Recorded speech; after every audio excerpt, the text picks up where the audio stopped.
So, writing techniques, writing style, like how, what do you do? Like I remember you emailed me saying that you usually write a little bit down and put it up on your wall, and then try and add to it each time. And um, what what writing styles do you like to read and or write to that you see as inspiration and take after? I mean, for inspirations, books wise or writers, I'm a big reader, so I love to read. Um, Magical realism, which I guess you can kind of classify this script as um, sci-fi drama, magical realism. Um, that definitely comes from me enjoying uh, Gabriel Garcia Marquez, one of the best writers in the world. Um, I mean, when he wrote, I mean, he will make something completely unimaginable. It's not supposed to happen. It can be real, and he will put it in an everyday situation for people, the readers, and then the characters within the book and the story to have to deal with. So this is definitely kind of like following that idea. Besides that, I mean, I enjoy all kinds of writing, Stephen King, Dean Koontz, like horrors and kind of like weird ghost stories and all that. I enjoy that.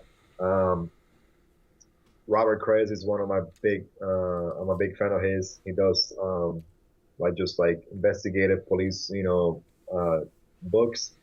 And the good thing about them is like the comedy aspect of it, which I think I got into this one with the best friend Jay, who kind of like gives you a little bit of a comedy relief to the whole Yeah, um, you know super personal and not gloomy, but difficult situation that's happening.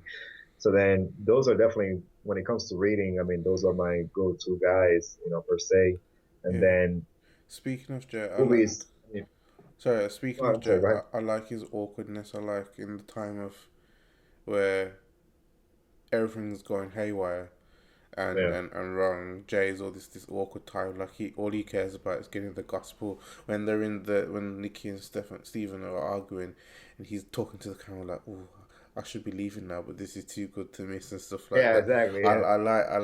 I like all that. I Well, think Jay's, I mean, in my head, in my mind, when I wrote it, Jay was kind of all about himself. A super nice guy, super good friend, but it was all about what pleased Jay the most. So he wanted to be in the room. He wanted to learn, the gossiping, he wanted to be involved in that. So I think Jay, is a true friend. He definitely, loves, his friend Steven, best friend. But, at the end of the day, Jay, it's kind of all about himself and kind of, he wants to get the most out of it. So I think I did okay with that one. yeah, So yeah, I think he brings a good side to the story because again it gives you like a relief from the yeah. bigger the pressure of Steven and Nikki on what they're going through. So I guess it kind of balances the situation a little bit.